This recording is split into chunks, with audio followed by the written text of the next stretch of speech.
Social, relational and cultural activities as part of community support in MHPSS are activities embedded in the life of groups.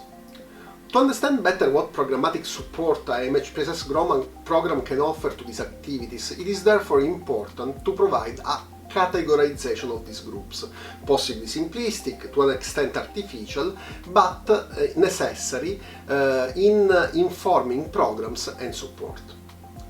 In relation to their social-cultural impacts, groups can be divided in interest groups, activity groups, problem-based groups, traditional groups, and structured groups. These groups can be spontaneous or structured, community-led or project-generated. I encourage you to watch the video again to fix these concepts and better understand what we will discuss shortly after.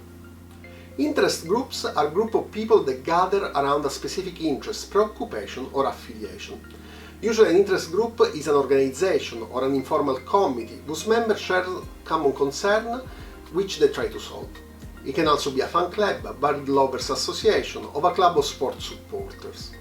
In emergency setting, however, interest will more likely be preoccupations around access to basic services and vital information, integration and livelihood.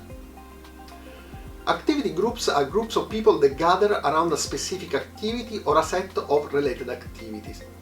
For instance, groups that gather to watch television, play chess, knit, play volleyball, storytelling, or playing music. They gather to prepare church or shrine for weekly celebration, or to walk together in the forest. In South Sudan, women's groups were supported by a MHPSS program to gather each week for tailoring and crocheting decorations for Sunday Mass. This group then evolved in something else, as we will see in a second.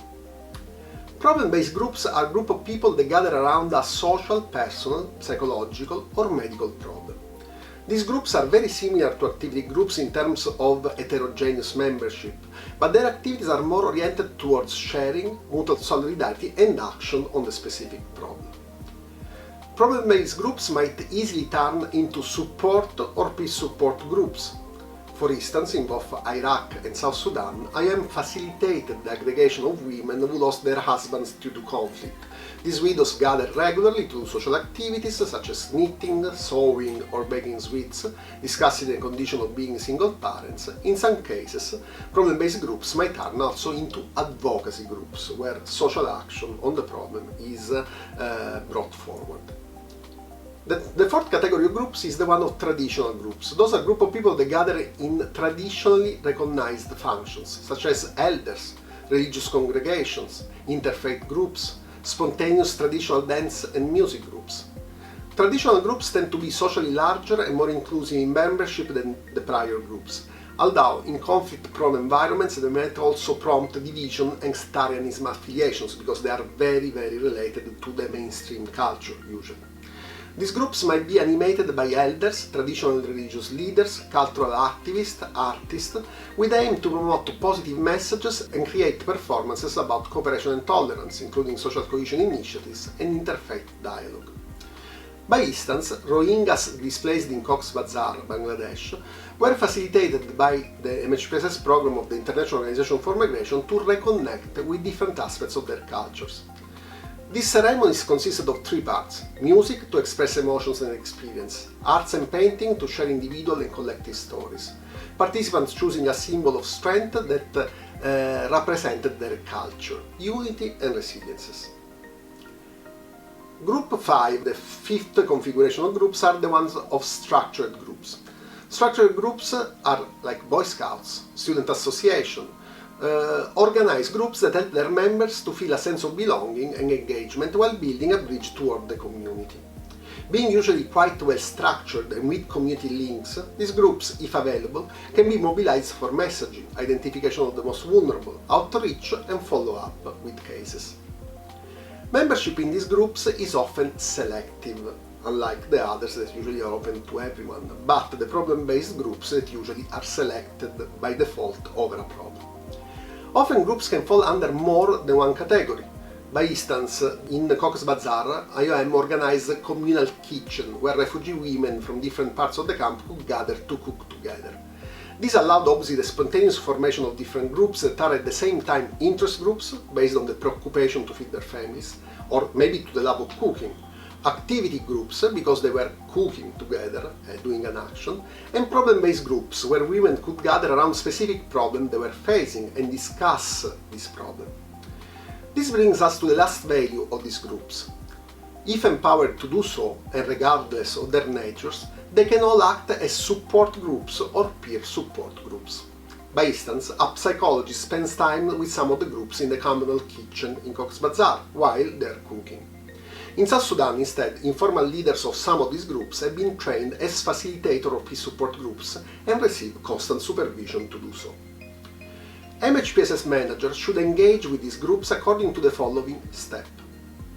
Assess traditional ways of aggregation already existing in camps and host communities, considering gender, age, ethnic and religious differences.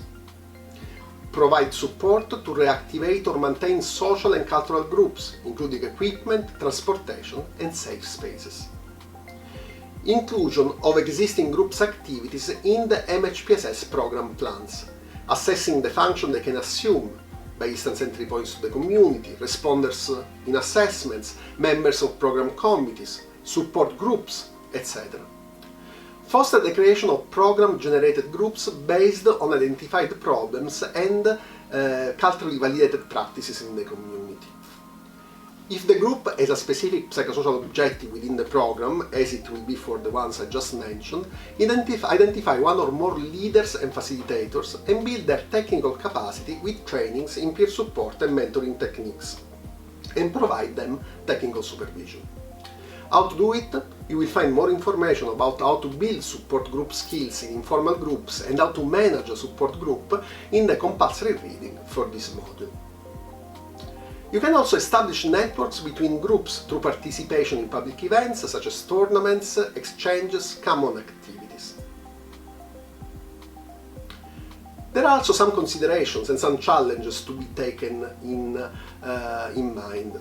Social, relational and cultural activities are very context-specific and rely more on process of assessing community dynamics rather than in scalable format that you can apply randomly everywhere.